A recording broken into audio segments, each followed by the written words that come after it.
Hello, Kakulais! I'm here, Mommy Rolly at Toys R Us Trinoma branch because today is the launching of XOX Queenie Doll by News Toys. Let's go inside and find out which Queenie doll will stand out. The queens are here and they are ready to reign. Are you team quirky queens or are you team fearless queens? Let's unbox!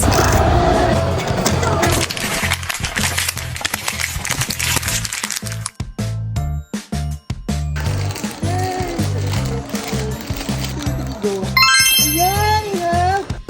4 inches Queen Sugar with lots of sweets inside. Comes with acrylic case. Ayan. Sa mga usual toy collector, this one is big deal kasi parang hindi na ganun kahirap.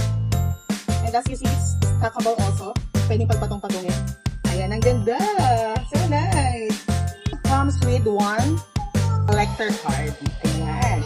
So partner sila. Yep! Fearless clean naman. Ayan. 2,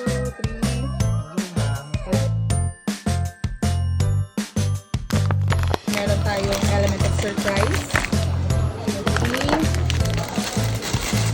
Yung iba sinishake pa no? Okay, let's open. 1, 2, 3. Taran! Oh, ang ganda niya! Para siyang, diba? For milk tea lovers or fruit shake lovers, it's like having a fruit shake here. Ayan, with some glitters. The price of this one is 699 pesos. Very, very affordable kasi this one, acrylic, sobrang tigas niya, matibay. And, ito yung sinasabi ko stackable kasi pwede siyang pagpatungin.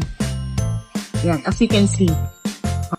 But if you are not fan of blind boxes, meron din silang katulad nito. Ayan, this is the variant for quirky queens and this is the variant for fearless queens. So this is 1,999 pesos. All hail to the king dahil meron din silang 11 inches. Ayan!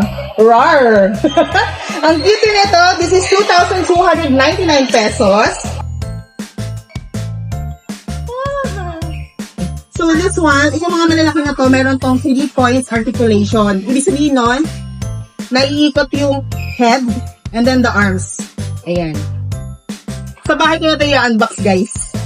Hindi na dito, okay? Queenie dolls combine the appeal of stylish and unique fashion dolls with fun, tactile, and interactive experience. There are more than 42 dolls to collect. And it's available only here at Toys R Us. Thank you for watching Kakulais. Bye!